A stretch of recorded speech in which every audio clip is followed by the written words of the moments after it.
চলে যাব, কিন্তু কোরআনে কারীম এমন কিতাব যত শুনি তত ভালো লাগে, আরো শুনি আরো ভালো লাগে, আরো শুনি আরো ভালো লাগে। তবে আর শোনা যাবে না। তিনজন মিলে ওয়াদা করেছে আজকে এখান থেকে যে বাড়ি ফিরবে, আগামীকাল থেকে আর কখনো কোরআন শুনতে আসবে না।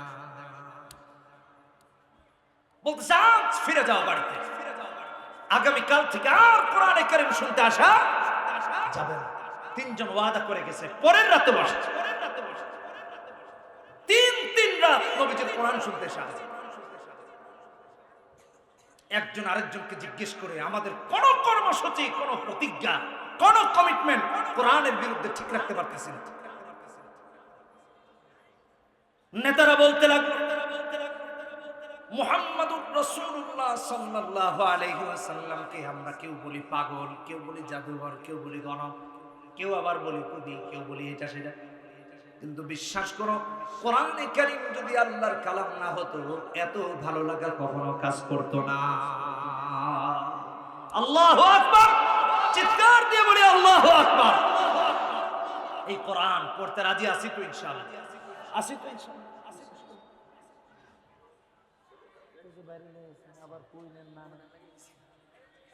এটাই হলো আল্লাহর কালাম, সুবহানাল্লাহি ওয়া বিহামদিহি। আমরা শিখবো তো ইনশাআল্লাহ, শিখবো তো ইনশাআল্লাহ, পড়বো তো ইনশাআল্লাহ। হ্যাঁ, এটা শিক্ষা করা ফরজ।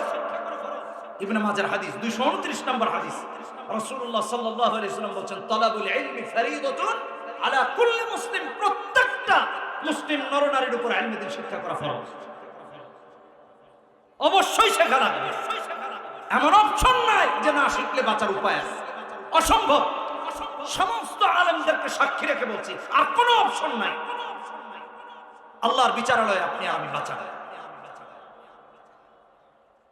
আমাদের সমাজে আমাদের মায়েরা বাবারা চায় আমার ছেলেটা বড় হোক, সূর্যের মতো হোক, নক্ষত্রের মতো হোক, চাঁদের মতো হোক, আমরা সবাই দেখতে পাই। বিশ্বাস করুন আল্লাহ আল্লাহর রাসূলের কাছে একজন হক্কানি আলেমের চেয়ে শ্রেষ্ঠ সন্তান আল্লাহর জমিনে আর দ্বিতীয় কেউ হতে পারে না। একজন হক্কানি আলেমের চেয়ে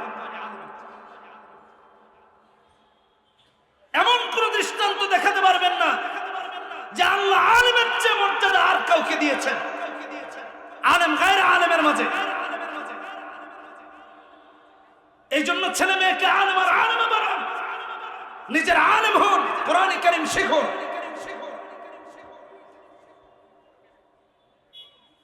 আর এই সমাজের আজকে সব থেকে অবহেলিত হলো হক্কানি আলেম।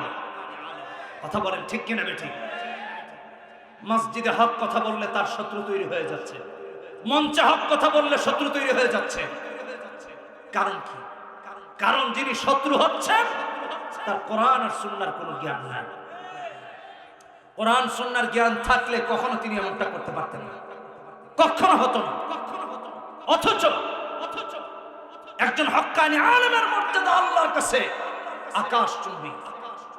দরবারি লোকের নয়, টাকা পয়সায় যারা রাতারাতি বিক্রি হয়, দিনে রাতে বিক্রি হয়, তাদের নয়, হক্কানি আলেমের কথা বলছি।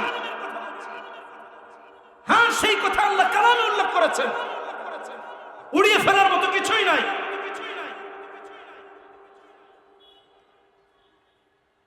কেন একজন হক্কানি আলেমের মর্যাদা এত বেশি এটা আগে বুঝুন। কারণ যিনি হকের পথে চলেন তাকে আকাশচুম্বী বাধা উপেক্ষা করে হকের পথে চলা লাগে। এই জন্য তার মর্যাদা আকাশচুম্বী, তার মর্যাদা দুনিয়া আখিরাতে আকাশচুম্বী, আসমান পর্যন্ত পৌঁছে যায়, আল্লাহর আরশ পর্যন্ত পৌঁছে যায়। আমার ভাইরা, অত্যন্ত দুঃখের সাথে বলছি, আপনারা কেউ মনে কিছু নিয়েন না, আপনাদের পায়ে ধরে। আর কেউ যদি চান যে হুজুর আমার পায়ে ধরেন, আসেন আমি ধরেন, সবার সামনে ধরেন, অসুবিধা নেই। আলেমকে আপনি চাপ প্রয়োগ করছেন, কি অদ্ভুত। বলছেন হুজুর এই ওয়াজ করা যাবে না, বলছেন হুজুর এটা বলা যাবে না। সমস্যা কি? পারিপার্শ্বিক সমস্যা। সমস্যা কি? রাষ্ট্রীয় সমস্যা। আমার আপনার কাছে জিজ্ঞাসা, আপনি আলেমের উপর যে কত সমস্যা সেটা জানেন? আলেমের উপর কত সমস্যা সেটা জানেন? আপনাকে এমন কি রাষ্ট্র সমস্যায় ফেলেছে যেটার কারণে আলেম হক কথা বলতে পারবে না?